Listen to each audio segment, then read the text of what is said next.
Hi, my name's Costas. I'm not very happy. He's making me wear this hoodie. It's either that or get sacked. Look at this hoodie. You could see me from 30 miles away in this hoodie. Well, we got you a large size before, didn't we? And the orange was slightly duller, which was ideal. And for some reason, this bigger size is a bit more brighter. I don't know if it's because they needed to use less dye or something to spread it around, so it made it more vibrant. I don't know. Thanks. This is Chris Congreve, Costas. Welcome to the 6th episode of the weekly magazine. This week we're talking about the one sold is going to be StoneX by David Stone And Cockroach Catcher by Bryan Watson. And this week's Blast from the Past will be Rubik Predicted by Mark Elsdon.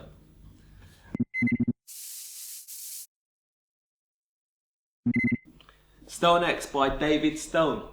Yes. You watched it, or we watched it, and we thought, I wish I was as talented as David Stone. Well, you did. Yeah. You are, aren't you? No.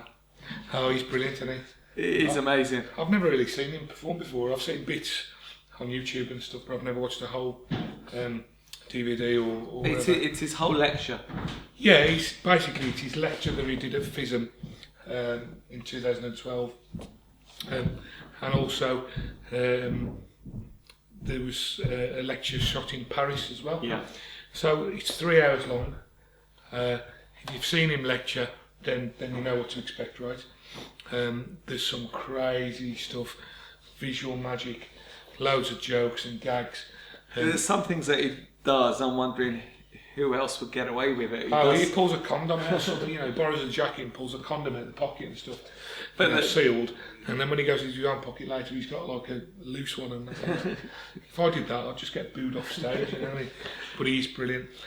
He's got the personality to pull it off, hasn't he? If anybody's ever wanted to do like what's it called, the bottle production? Yeah, splash bottle. It's a masterclass on how to use that. Oh yeah, again, it's one of these DVDs where you will get a lot of stuff, walk away with a lot of stuff from this. However, the splash bottle material alone is worth it. His nuances, his subtleties. There's four different ways to produce a bottle that he does in this lecture. And he's also, and I'm not going to give it away, he also gives a fantastic tip for any working pro. If you're doing a gig and you're not going to get around all the tables, he gives a fantastic tip away so that everybody at that gig, if the booker asks, did you see the magician? They'll say yes. Even though he didn't go personally to them to show them a magic trick. It's a great idea, actually. So there's a way to produce the bottle on stage. There's a way to do it close up. He does the standard one that everybody knows. He's with the balloon, popping the balloon. That's the one. But even just the way he handles it, and I think his splash bottle as well. He released it independently. It wasn't created by him. It was by somebody else, by a friend of his, and he's got all the handling tips. And he also mentions that the knockoff version, certain things that you can do with that you can't do. Now, as well as the splash bottle, there's some amazing coin magic on there. I like the coin production. There's a fantastic coin production. I've never seen this before, and it blew me away. And it's so easy to do. He's got this now. Unfortunately, it's not out yet. He does say that it's going to come out at some point. But look out for the misdirection. It was the misdirection deck, wasn't it? It's eye candy. It's just our pure eye candy. And if you like your gimmicks, you're going to love playing with this. It's reminiscent to Henry Evans put a thing out a few years ago. What was it called? Modern Times, right? And it's kind of like that, but on steroids. It's just great. You couldn't believe one gimmick does so much within a short period of time. There's like 3 different things it does, doesn't it? Well, no. it enables you to show a pack of cards. It does do 3 different things. It does, but it only produces one effect. One effect, but it's got 3 things that this particular gimmick does do in order to aid for the do whole. That one effect, yeah. But it's real hard candy. It's great stuff. We're having an argument now as well. Yeah. I'm in a bad mood. Making me wear this hoodie. What can I say? If you've seen him lecture, you know what to expect. It's a good thing to have, and if you haven't seen him lecture, then you're in for a treat, basically. I think that the best thing for me on this DVD is his splash bottle ideas. Yeah, they're brilliant. I mean, it's important to say this is a lecture, okay? So it's filmed at a lecture. Yeah. So there's some of the shots are filmed on a handheld camera. Yes, some of them are a bit awkward, but it's the nature of what it is. It's a lecture, so you can't, it's not like studio quality. It doesn't take away really any of your learning. He doesn't distract. The sound's fine. Yeah. He teaches it really well. I've ordered a splash bottle after seeing this. I've heard of splash bottle before, and I've kind of passed it by a little bit. Yeah. But when you see what he does this one routine, doesn't he, with a silk and a coin, right? And he gets a coin, and he goes like that, and he vanishes the coin in the silk, right? And then you think, oh, that's nice. And then he just goes bush, and there's a full-size bottle of champagne there.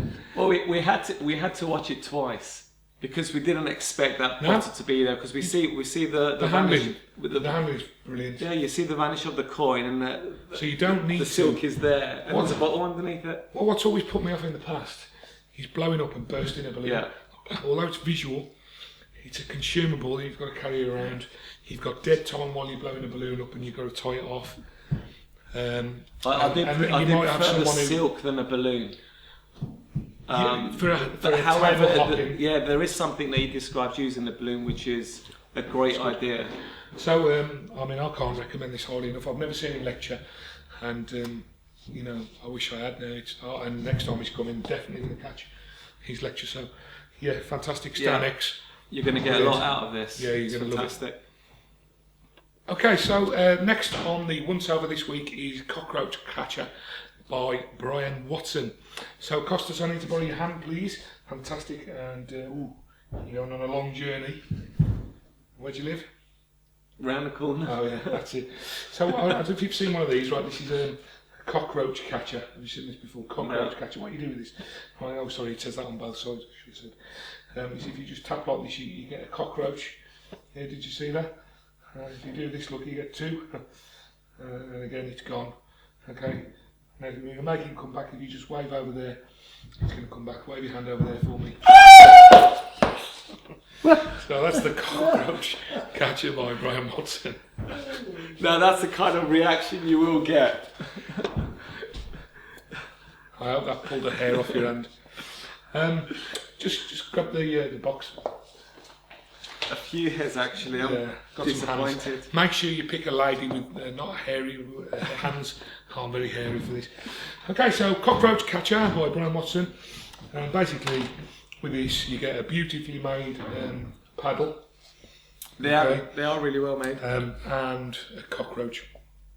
And then you get you get a DVD instructions on how to do it. It's fairly straightforward. Yeah. So basically what Brian's done is he's taken the effect of the web, and it's not a card trick.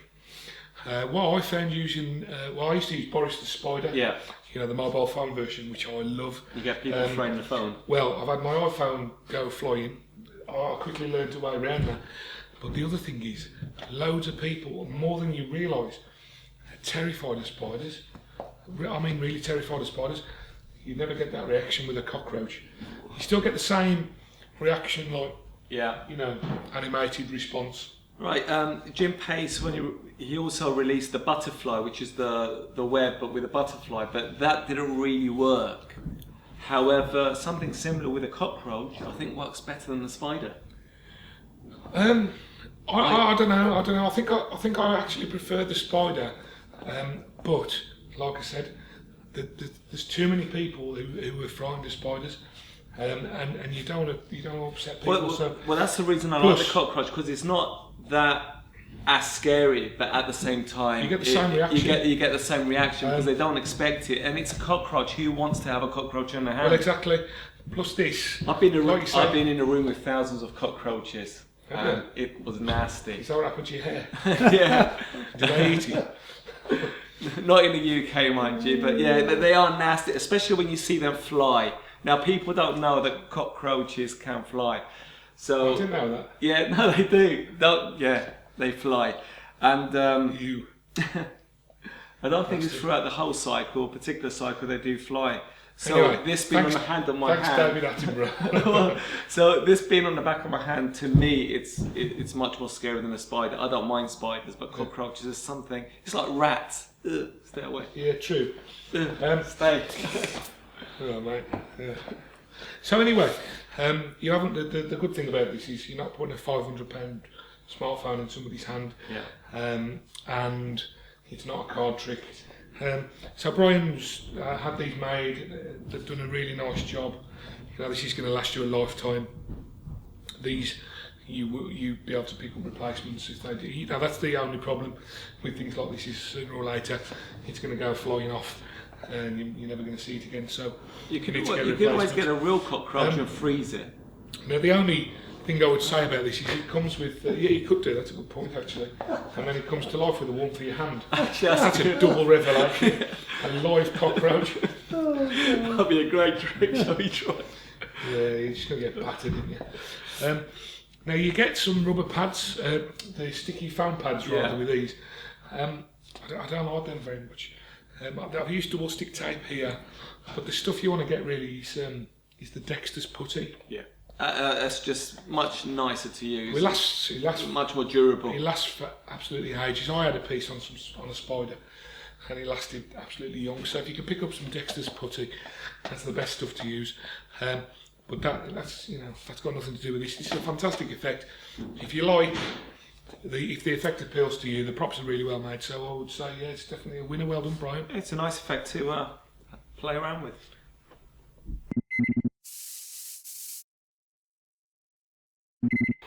This week's question and answer was the public's perception of magic. Or magicians. More specifically. It's got a lot better, I think, over the years. Due to the amount of magic that's on TV. What in this country, in the UK, we had the Paul Daniels magic show for a lot of the 80s. So magic was really popular. Yeah. And then unfortunately, Paul Daniels, for whatever reason, became unpopular, and that kind of stuck with magic and magicians for a long time, didn't it? Really. Yeah, and Gary Jones hinted on this. Mentioned the fact that a lot of people's perception is a magician with top hat and a cape and making flowers appear and all that kind of stuff, and they haven't moved away from that perception. Well, a lot of it. I mean, these days it's a lot better. I tell you who made a big impact was Blaine. Yeah, without doubt. When David Blaine came along, and love him or hate him, people say he's not an entertainer and so on and so forth. He got people interested in magic. He did some brilliant close-ups, some classic close-up stuff. I'm talking about in his first few shows here before he got inside Box of Ice and things. And he made a big impact. And a lot of the comments that we've got are all about it depends on who's on TV at the time. Yeah. So at the moment, you can't do a single gig, a close-up gig in this country, without somebody mentions Dynamo. Everyone loves Dynamo. Most spectators like. He's a household name in this country. Yeah, absolutely. Everybody knows him. And they always say, and somebody commented on this, I think it was Paul Gordon, you say you're a magician, and they say one of two things. The kids must love that. Yeah. Or can you walk on water? So people say to me, can you walk on water? I always say, yeah. Because I'm in a nice hotel somewhere, in a restaurant, I'll say, I'll do it later. Yeah, I don't think the layperson can't distinguish between TV magic and magic you can actually do in the real world. Well, they shouldn't. No, it's magic's magic, isn't it? No, I know, but it's their perception, isn't it? Their perception is the magic that you see a magician, for example, Dynamo, do on TV. They will be able to see you do it as well. Well, I think TV magic is good because it makes you push the boundaries of what you're doing at a performance, and it makes us as performers better. I think it's pushing the. But there's other TV shows at the moment, like Tricked, for example, with Ben Hanlon, and Ben is performing a lot of the stuff that's out there on the market at the moment, multiple effects, and that we're doing at gigs. So that's good. That's a good thing, I think. So let's have a look at some of the comments. I think it depends on whose TV at the time. Bryan Watson said. Mark Elsdon said something very similar. Yeah, now Paul Gordon also said, if they've got a negative opinion, it's because some awful magicians bored them in the past. Yeah, I guess that's probably true. But if they've only seen one live magician and they weren't very good, and they weren't really good or weren't impressed, then a lot of people take that for granted. That's what magic is, wouldn't they? Well, I think so. I mean, what we get caught up in this bubble, and we're all magicians, we all like magic, and I don't know about you, but I don't know. A lot of people that I talk to are interested in magic and magicians. A lot of my friends are magicians. So most people, normal people, you know what I mean, have never seen a magician. They may have a negative opinion of magic because all they've seen is a boring card trick. Well, Chris Kavanagh, it basically said, the public doesn't know the different genres of magic and have preconceived notions because almost everyone you will ever meet has never had close-up magic done for them. It gives you an opportunity to educate them by blowing them away. Well, that's an important thing, isn't it? And if you loop that back to what Paul said, every opportunity, every time you're performing, you're opening up the doors for the next magician that comes along. If you are good and entertaining and you do a good job, the next time a magician walks up to a group and they've seen someone who's good, they're going to welcome him with open arms. So really that puts it on us to be as good as we can be. Fair? No, absolutely. You've also got a couple of things like when I tell people what I do for a living, produce magic tricks, for example, they say, so what is your day job? They don't have this conception that you can actually do magic full time. People say that to me as well sometimes. To full-time performers as well, and also a lot of people they call magic tricks games and toys. Like my neighbour here, Steve, he'll come in the morning and says, what game or what toy you putting together today? And it's that conception they've got. It's like kids related.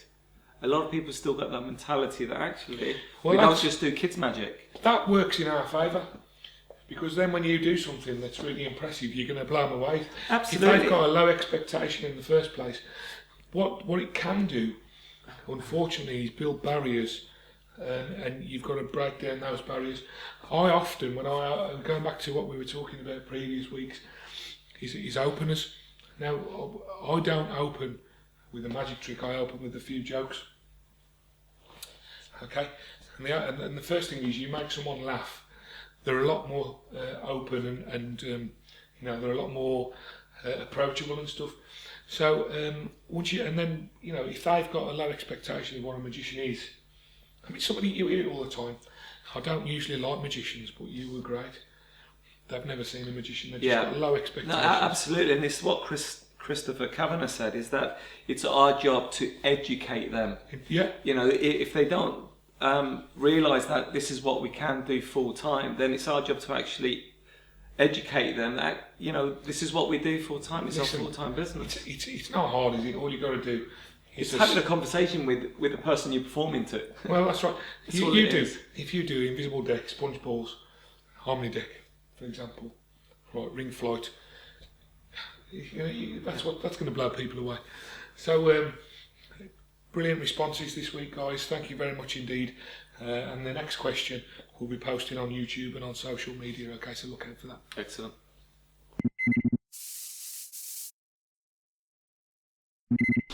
Simon, I'm going to get you to do this. Okay. I've got something here. We'll come back to that in a second. Do you ever do the Rubik Cube at all? Yeah, when I was little. When you were younger, right? Yeah. Could you ever manage it? No, I couldn't. No, people are that good at it these days. They actually learn all the sequences. And Right. these are basically some practice things that people memorise these, so they know how many the sequences to get it completed. Now, look, they're all different. Okay, Yeah. you can see if you look at the sequences on each of them, every one of them's completely random, different, right? Take them, oops, and do you want to mix them up a little bit, shuffle them.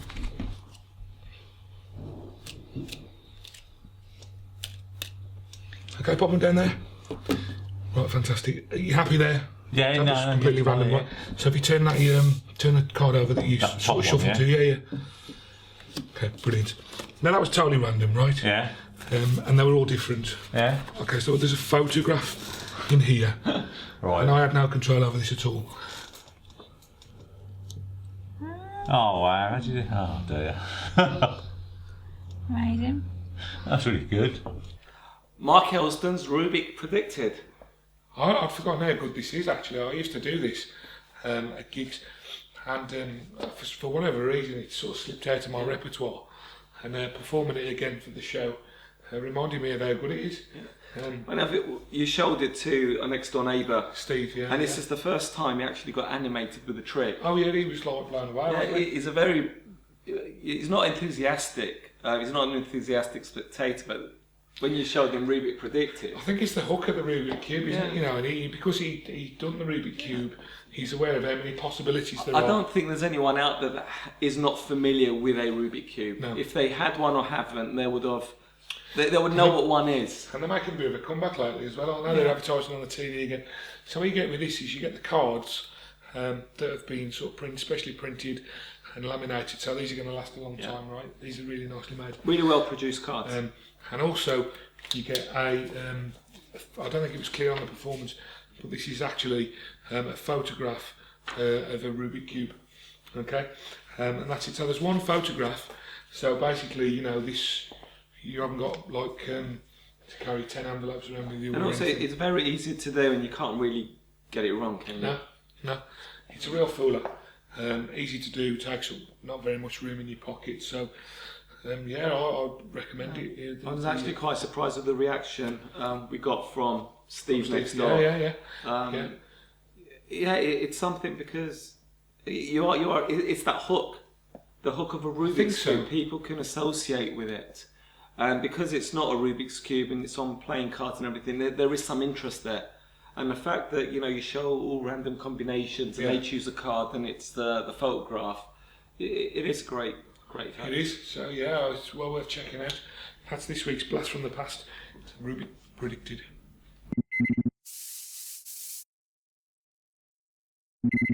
So because he's made me wear this horrible top, Costas has let me do the news at the end myself, all on my own. Thanks, Costas. And What is failed to tell you is that my eyes were hurting. you making me wear it? But it's the company uniform. It's alright, do you want to continue? I do need to go and rest a bit more. Lie down. Okay, so what we're going to be doing then here at Magic Teo Ow! is we're going to be having an official launch of the shop. It's going to be open. We're going to have a launch date. We'll be putting the date up soon. Come along. There's going to be drinks and nibbles. There's going to be a prize draw to win 50 quid's worth of free magic. To 100! 100.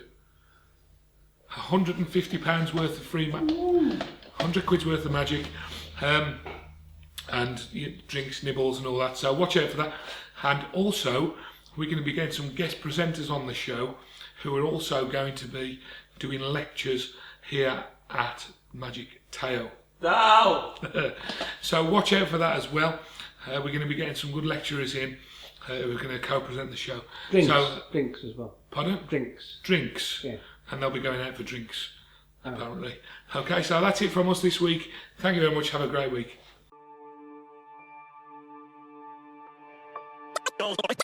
Don't stop.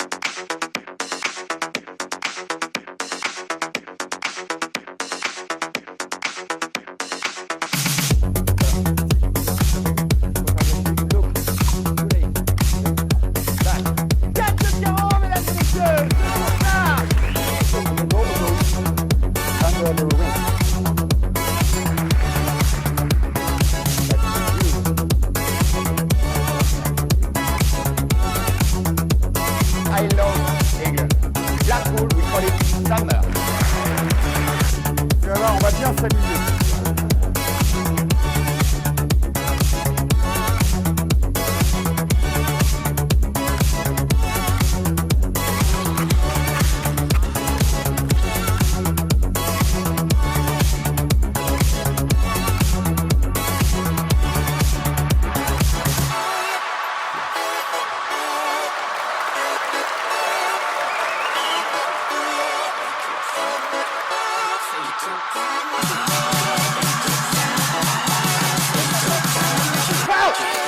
don't stop. Say you don't stop.